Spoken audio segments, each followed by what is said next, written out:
Sino yun?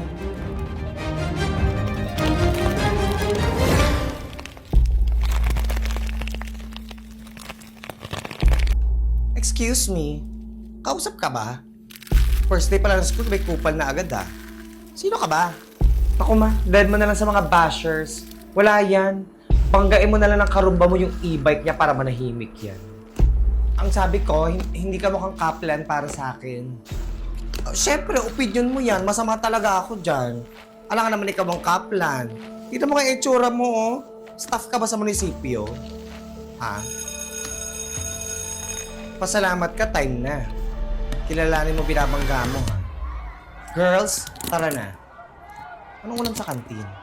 Tsaka, huwag na kaya tayo mag-first class, no? May gwapo ba dito? Tara na. Ang kapal ng mukha. Kayang-kaya kong sabihin na hindi siya ang Kaplan heiress. Pero ano, malalaman nila na ako talaga ang Kaplan heiress tapos mga fake friends ang didikit sa akin. Okay, Candice Kaplan. Gusto mo talaga maging Kaplan? Tignan natin kung hanggang kailan mo kayang panindigan yan. Pasok na nga ako bago pa ako malate. Kaka-voice over ko dito. Hello. Okay, class, bago tayo magsimula magpakilala sa isa't isa, meron nga pala ako ditong binibentang longganisa at saka mga ice candy. Tsaka... Hi, everyone! I am Candice Kaplan. And yes, tama ang narinig nyo. I am the Kaplan heiress. I'm sure na sobrang saya nyo dahil naging classmate nyo ako. I know. Oh my God. Mayaman sila yan eh. Sila yung may-ari ng lugawan doon sa kanto namin. Ay, oo, nakakain na ako doon. Meron din silang siomayan. Ang sarap, di ba? Di ba? Ang sarap. Oo. And please, sana itrato nyo ako ng normal. Huwag special treatment kahit sobrang yaman namin, guys. Oh, grabe. Sobrang humble niya, no? I know. Siyempre, kwento mo yan. Bida ka dyan. Excuse me. What were you saying? Baka gusto mo i-share sa class? Wala. Nakaka-proud ka lang, te. Whatever. By the way, birthday ko nga pala today and gaganapin ang birthday celebration ko sa paborito kong restaurant, which is ang Mang Inasal. Anli Sabaw. Yes. And lahat kayo imbitado para sa babaeng insecure. Yon. Balita ko meron daw kayong castle. Bakit hindi na lang kayo dun mag-celebrate? Para naman ma-experience nila, di ba? Oh my God. Oo nga, Candice. Pangarap namin makita yung castle nyo. I'm sorry. Hindi kasi open for public yung castle namin. Maybe next time or wag na lang at all. Oh, sayang naman. Gusto pumunta ng mga friends mo, oh. Oo nga, Candice. Fine. Sige. Doon na lang tayo celebrate. Kayo na lang lahat masunod. Candice Kaplan, Candice Kaplan, Candice Kaplan, Candice Kaplan, Candice Kaplan. Gagong to, ipapahamak pa ako. Saan naman ako hahanap ng castle dito? My God, sana hindi ko na lang inumbita tong mga patay gutom na to. Mapapahamak pa ako. Papansin na ako, pero mas papansin tong babaeng basic na to. Binigyan pa ako ng problema.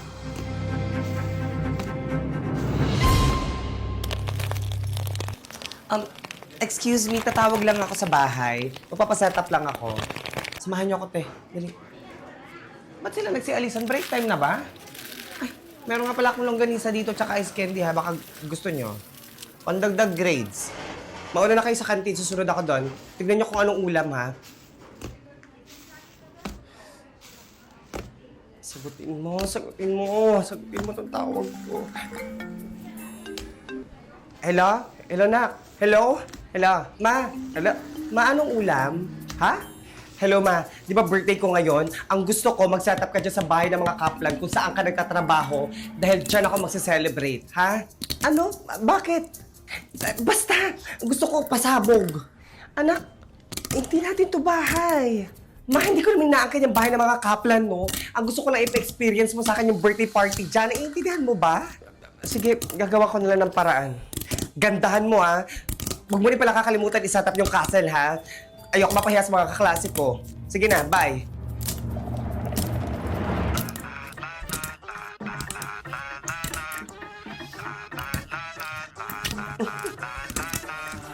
Tune up the 808 Monday, baseline check. They stay complacent, me, I'm a threat. Big moves only how I connect. Living it large, no need to. Shoutout sa mga kabataan dyan! Shout out! Shout out!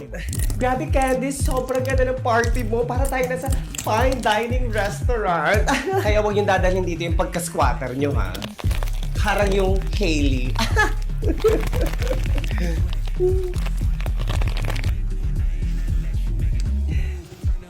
Oh, speaking of the demonyo, ang ganda naman ng party mo, Candice. Parang taga dito ka talaga, no? Ano ginagawa mo dito? Oh, siguro gusto mong makita yung castle namin, no? Dahil ikaw naman yung promotor na ipakita ko sa kanila yung castle namin. 'Di ba? Wala nga ako nakikita castle dito, eh.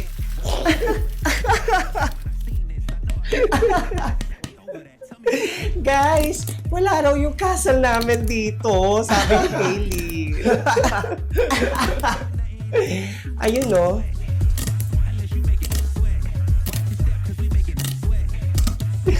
Mukhang yan lang naman yung pinunta mo dito. Sige na, don't be shy.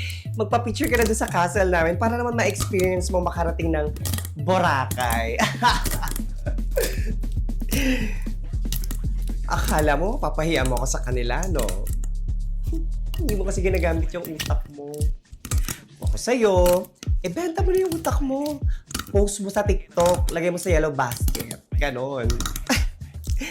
Ano, tameme ka, no? Kaya kung ako sa'yo, Hailey, doon ka na. Doon, no? Sa very far away. I'm sorry. May karapatan ako magstay dito. Oh, yeah, right. Gusto mo nga palang kunin yung mga lobo, pasalubong sa mga pamangkin mo. Balik ka na lang mamaya. Get out. Ikaw ang dapat mag-get out, Candice. Hindi ka belong dito. Nanunungkit ka talaga ng inis, no? Alam mo, Candice, ipakaladkan mo na lang yung babaeng yan sa security mo dito. Oh! Tama! I'm sure marami kang security dito at kilala ka. Dali na, pupuntahin mo sila dito para malaman natin kung sino ang kakalad ka rin sa ating dalawa. Oh shit! Hindi naman ako kilala ng security ng mga kaplan. Kapag nakita nila ako dito, malamang kakalad ka rin nila ako. Malalaman nila na hindi ako taga dito at lalong malalaman nila na hindi ako kaplan heiress. Sana talaga sa fine dining restaurant na lang ako nag-celebrate, eh. Oo nga, Candice. Parang wala akong nakikita ang security mo dito. Ako lang ba ang hindi nakakita sa kanila? I am sure naman, Candice, na isang tawag mo lang, nandito na ang mga security mo, di ba? Pwede ba? Ano ba sila hinahanap, ha? Hindi ko na kailangang iutos pa sa security namin na ipakaladkad ka dito. Dahil kayang-kaya ka ng kaladkarin ni Gail at ni Kenna. Ha? Ba't kami? Kayo na lang, dali na. Candice, saan yung toilet nyo dito? Tain-tain na ako, eh. Yung banyo ay... parang paglabas mo dito sa hallway, may 37 na pinto dyan. Yung ika-26 na pinto, merong paso dun sa baba nun na merong halaman. Andun yung susi, halongkatin mo na lang. Yun yung banyo. Layo? Sige, putahan ko na lang. Thank you. Paano niyo nalaman? Oo nga, Candice. Paano niyo nalaman? Malamang natantusan niyo na yung banyo naming shitable. Ew, nakikita sa ibang bahay. Pwede ba? Umalis ka na sa party ko? No, dito lang ako, Candice. Hintayin ko yung security mo na dapat nandito kasama yung mga staff mo dito. Pero parang wala naman yatang mga tao dito sa party mo. May isa, parang walang katulong. Diba? Hindi mo napapansin? Wala sila, okay? Wala sila. Nasa ano sila? Nasa El Nido. Doon ko sila pinag-celebrate ang Valentine's. Wow, social naman ang mga security mo. Ang Valentine's sa El Nido. Baka hiring kayo dyan, Candice, kahit part-time. Tsaka hindi ko sasayangin ang pagod nila para lang ipatapon tong basurang to. Talaga ba? Ba't ganun? Parang hindi ka naman talaga taga dito. Hindi mo alam kung saan ang mga tao mo. Tapos hindi mo alam kung saan yung banyo nyo. Taga dito ka ba talaga, Miss Kaplan? Hindi ka talaga titigil? Kalagkarin nyo na nga to. Paalisin nyo na to. Alis! Oo nga, pwede ba umalis ka na, Hailey? Gusto mo ibasag ko sa ulo mo to? Ha? Oo nga, Hailey, pwede bang umalis ka na? Umalis ka na. Ano ba? Umalis Pwede ka ba? na, Bitawan sabi. mo Ano na may ako. kasama ng Ano ulo. ba? Sige, subukan Teka, mo. teka, Teka, ano nangyayari dito? Anong ginagawa ni Miss Hailey dito? Perfect! Paalisin mo na nga yung babae niya dito, ma. Ma? Mama mo? Tinawag mo si Deidre na ma? Mama mo ba siya? Hindi, mama mo. I mean, ma'am. Ma'am, paalisin mo na yung babae niyan dito, ma'am. Ang tawag kasi namin sa mga katulong namin dito ay ma'am. Oh, ma'am. Ganun pala kapag may yaman ang tawag sa katulong. Ma'am. Kaya pala tumawag siya sa akin si Deidre kanina dahil gusto niya mag-celebrate ang anak niya dito ng party. Mag-celebrate ng birthday yung anak ko po. Kasi ang anak niya ay si Candice. Sabi na nga ba, sabi ng mama mo, tita na lang ang tawag ko sa'yo. Ngayon, mama mo na siya ang tita mo noon. Ngayon. Ha? Saan galing yun?